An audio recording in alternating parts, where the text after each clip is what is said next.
nós estamos aí. Hoje já é a terceira mensagem da semana sobre o milênio.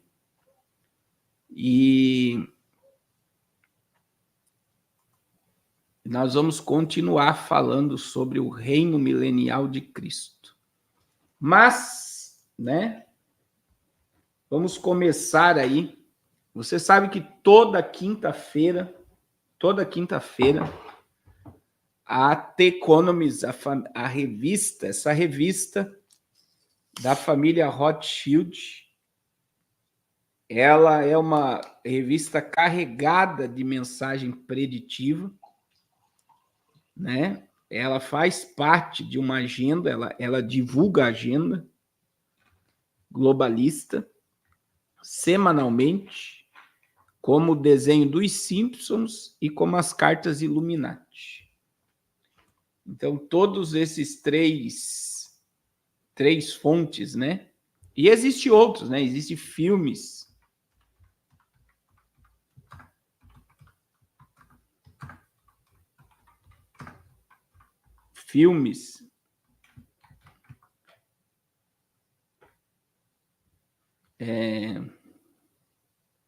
Que a gente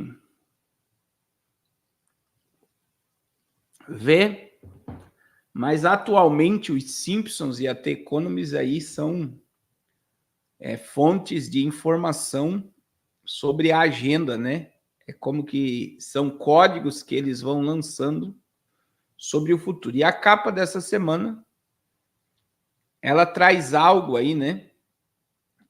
Do ataque do Irã contra Israel. E aí fala aí, ó, o ano que abalou o Oriente Médio. Matar ou ser morto é a nova lógica da região, a dissuasão e a diplomacia seriam melhores.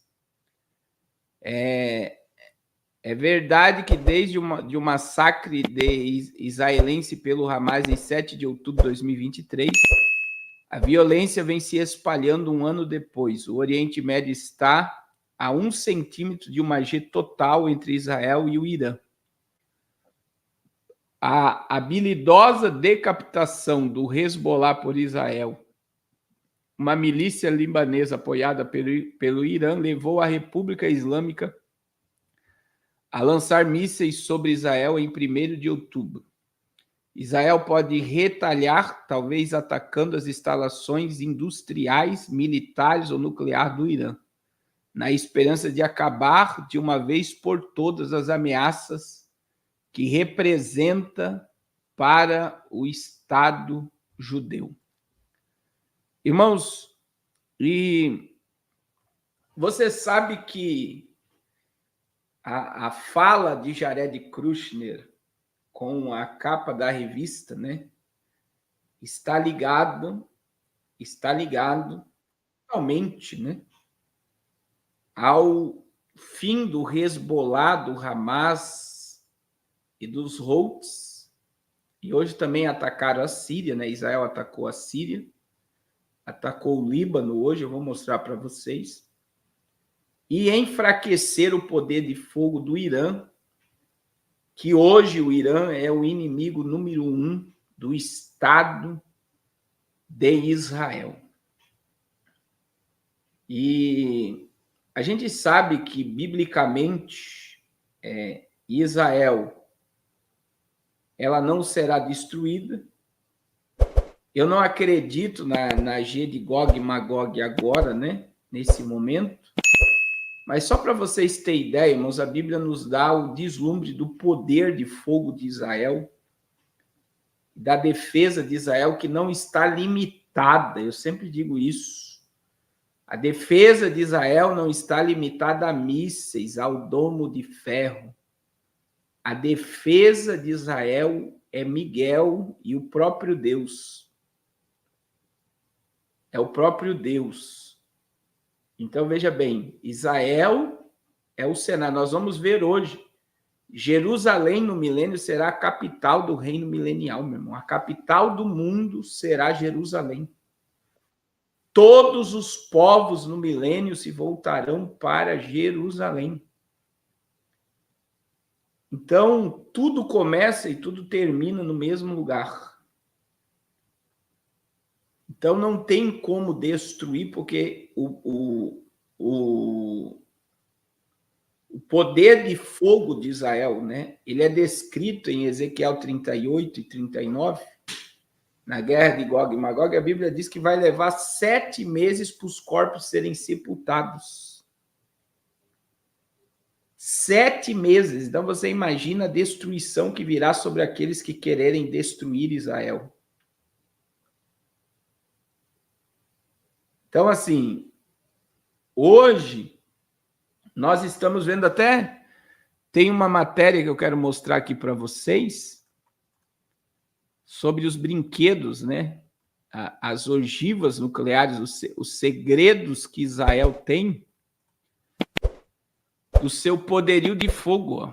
Segredos da tríade nuclear israelense, as armas mais poderosas de Jerusalém.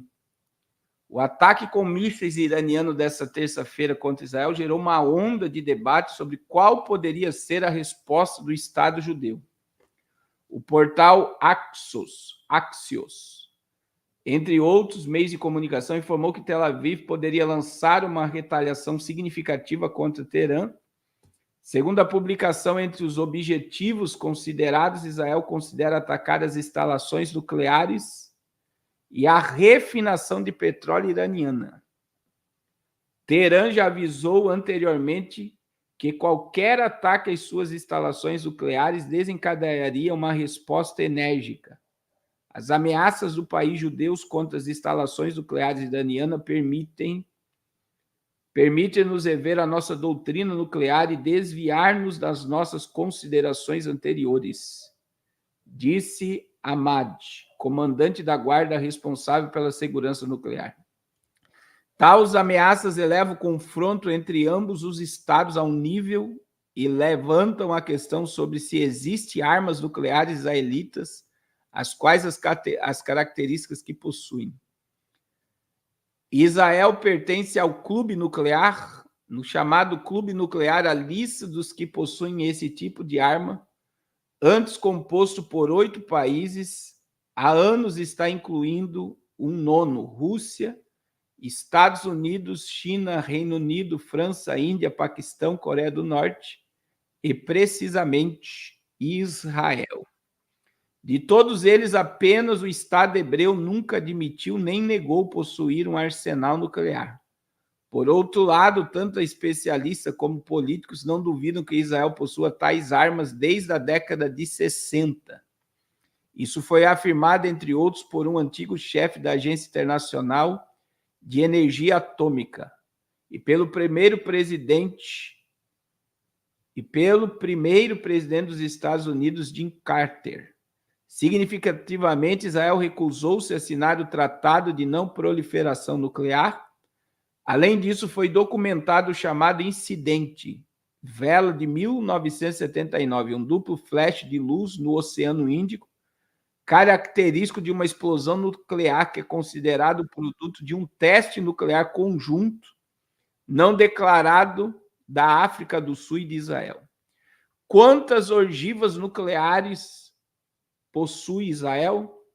De acordo com o Instituto Internacional de Pesquisa para a Paz de Estocolmo, um dos mais proeminentes centros de análise sobre controle de armas, Israel possui de 90 a 400 ogivas nucleares.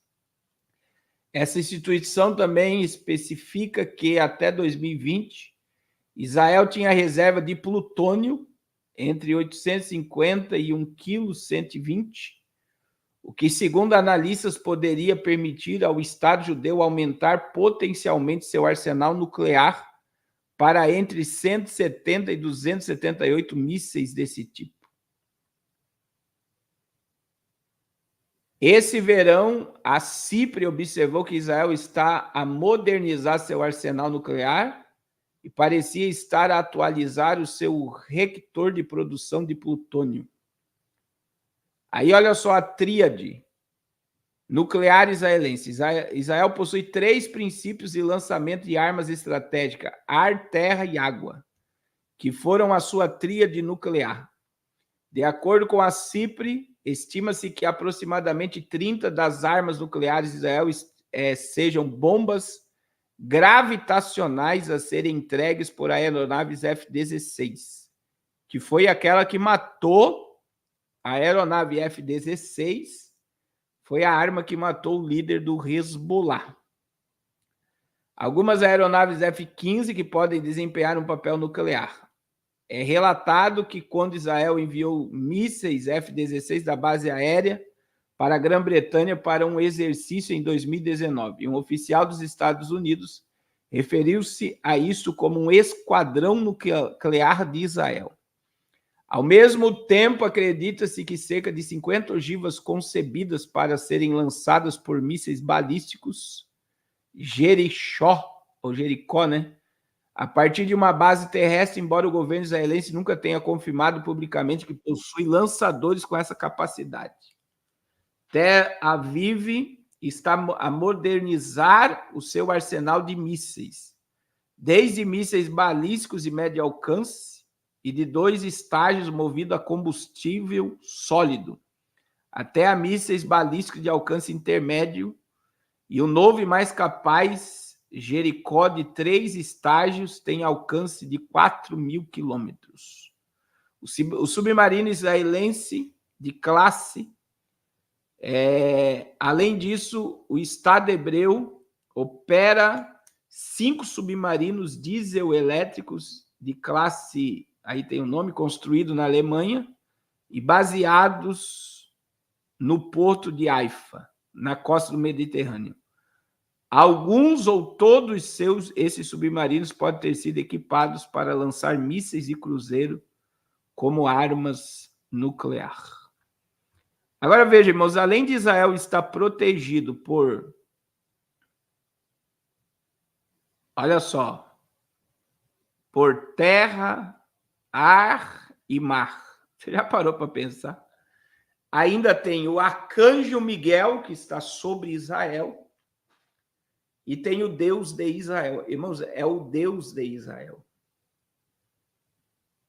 Então, agora, existem muitas coisas que estão acontecendo para o cenário profético.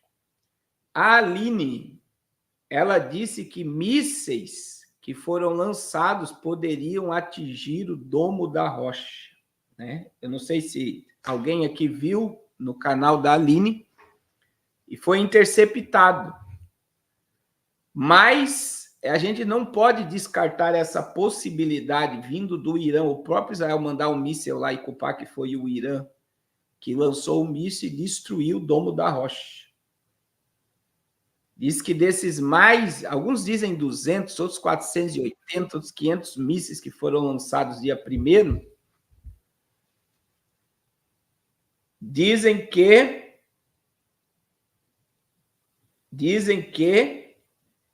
mísseis que foram interceptados poderiam destruir o domo da rocha. O Davi também, do Viva Israel, falou a mesma coisa. Então, veja que se o domo da rocha for destruído, irmãos, for destruído, será que assim o povo vai despertar para a construção do 3º templo e para a vinda iminente de Jesus? A gente está numa hipnose tão grande, né? Que as pessoas, mesmo vendo todo esse cenário, elas não querem acreditar que é o cenário do anticristo que está sendo armado. É incrível, né, irmãos? É incrível. Mas existe algo que eu preciso falar aqui, né? O enfraquecimento do Irã vai posicionar a Arábia Saudita. Veja que tanto o Irã como a Arábia Saudita faz parte do grupo da China e da Rússia. Então, você não está tendo interferência da Arábia. Veja que a capa da The Economist, coloca que a G é entre Israel e Irã, não é entre Israel e o Oriente Médio. Não é entre Israel e os árabes. É entre Israel e o Irã. Então, eu digo para vocês, Deus abençoe Saulinho, é verdade, ninguém quer acreditar. Mas veja que tanto o Irã, que vai cair, como a Arábia Saudita, que vai ser a protagonista do acordo de paz, que vai assumir um papel fundamental de coordenar até a Jordânia, que coordena o local do templo. Em lives passadas eu falei sobre isso. O controle do monte do templo está sobre a Jordânia. E quem vai controlar a Jordânia vai ser a Arábia Saudita. Então, automaticamente, a Arábia Saudita vai dominar o local do templo. E com o enfraquecimento do Irã, a Arábia Saudita se posiciona para dar a continuidade ao acordo da família abraâmica, o acordo de paz. E aí vem essa estrutura financeira sobre o Oriente Médio, que é o que eles querem, mas como Israel quer o terceiro templo. E aí, irmãos, eu digo para vocês, lembre do discurso de Milei em Jerusalém.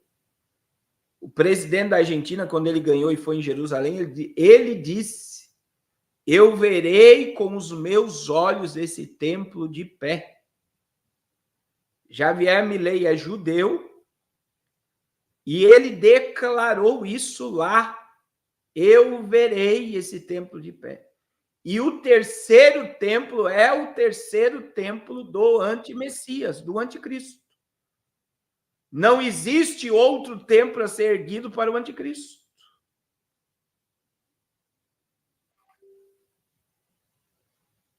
Não existe. Veja que a Bíblia diz, em Daniel 9:27, que o príncipe que há de vir fará aliança com muitos por uma semana, 7 anos. A Bíblia diz em 2 Tessalonicenses, capítulo 2, versículo de número 4, que o anticristo vai se sentar no templo parecendo ser Deus e vai ser adorado como Deus. E o Deus lá, que está escrito lá, está escrito de letra minúscula.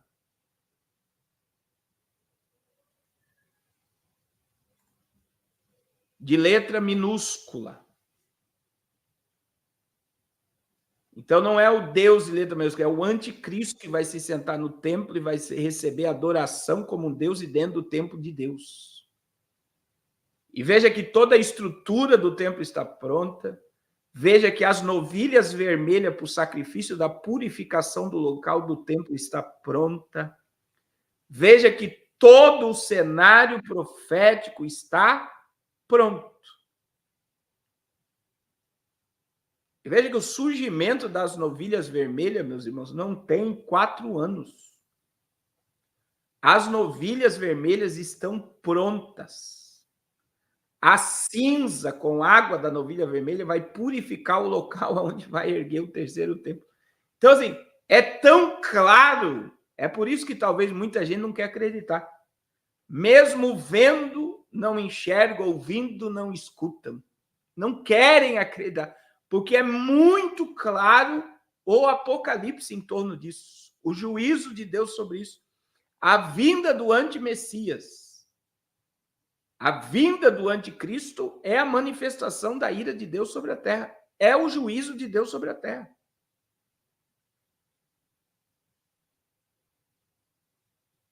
Então, nós estamos vendo o cenário preparado.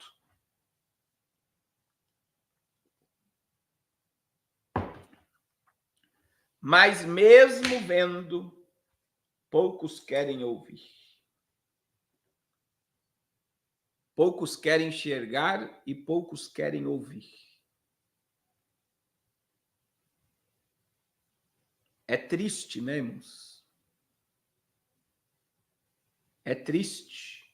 Olha só, isso, o Mamiz colocou aí. Obrigado, Mamiz. A chegada da novilha vermelha em Jerusalém foi em 2022.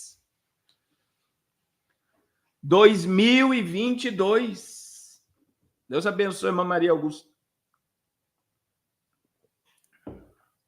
Então, não é algo... E existe o prazo, né? Então, assim, é tudo muito nítido, muito claro, muito visível. Mas poucas pessoas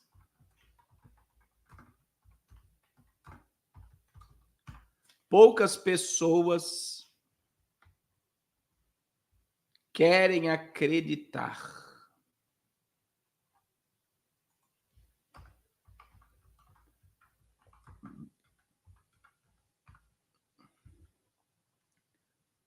É por isso, né?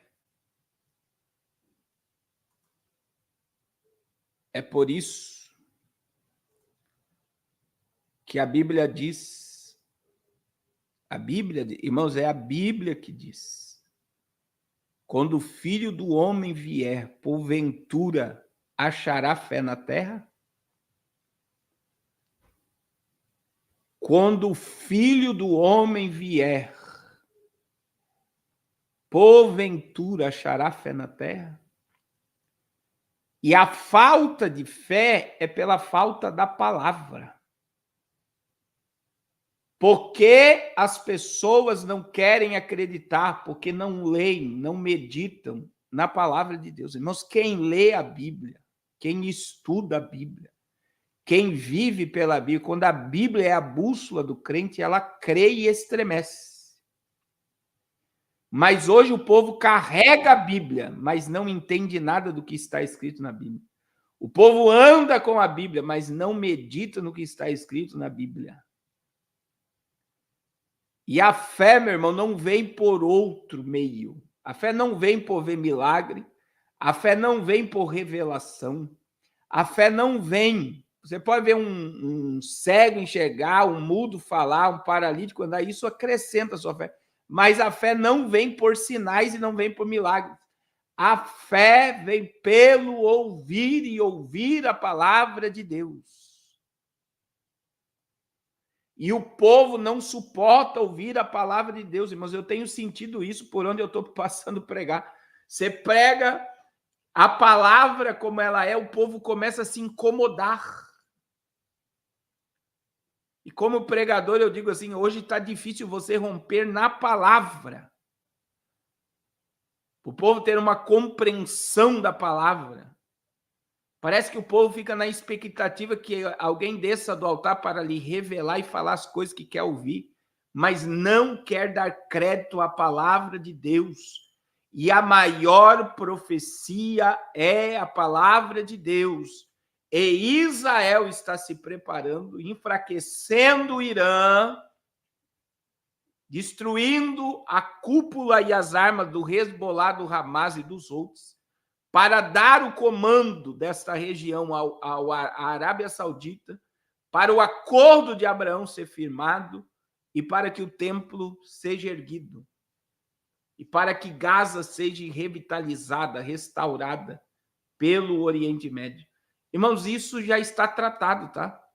Isso vai acontecer. Vai acontecer. E é pelo poder da palavra, porque é a profecia. É a profecia que está se cumprindo. É a profecia que está se cumprindo. Glória a Jesus.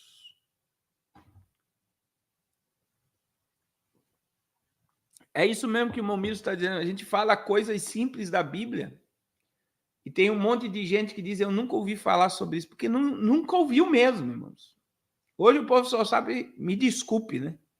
Você vai na igreja, o povo só sabe pregar sobre, por mais que a palavra de Deus deve ser pregada. Cego de Jericó, a mulher do fluxo de sangue, palavras de vitória, personagens do Antigo Testamento. Outra coisa que está difícil é você ouvir pregadores do Novo Testamento. Pregadores cristocêntricos. Pregadores que preguem sobre o Calvário. Como está difícil você ouvir uma mensagem da cruz. Como está difícil, irmãos, uma mensagem cristocêntrica. Aí nós estamos nessa era, como o Saulinho está dizendo aí, dos pastores coaches, só tem mensagem motivacional de autoajuda. Né? Você não acha evangelho num sermão, você não acha Cristo no sermão, isso é triste. E quanto mais escatologia, apocalipse, poucos se arriscam. Muitos pastores, amigos meus, dizem: eu não falo sobre o assunto que eu não entendo, eu não compreendo. Uma coisa é o não entender e não compreender o assunto, outra coisa, irmãos, é o estudar. Não existe impossível para Deus. Se você estudar, se você se dedicar, Deus vai te dar a palavra. Que Deus venha ter misericórdia e que os olhos do povo venham abrir. Venham abrir.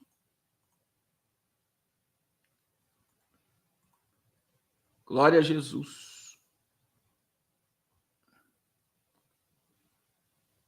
Irmãos, quero passar para o segundo assunto.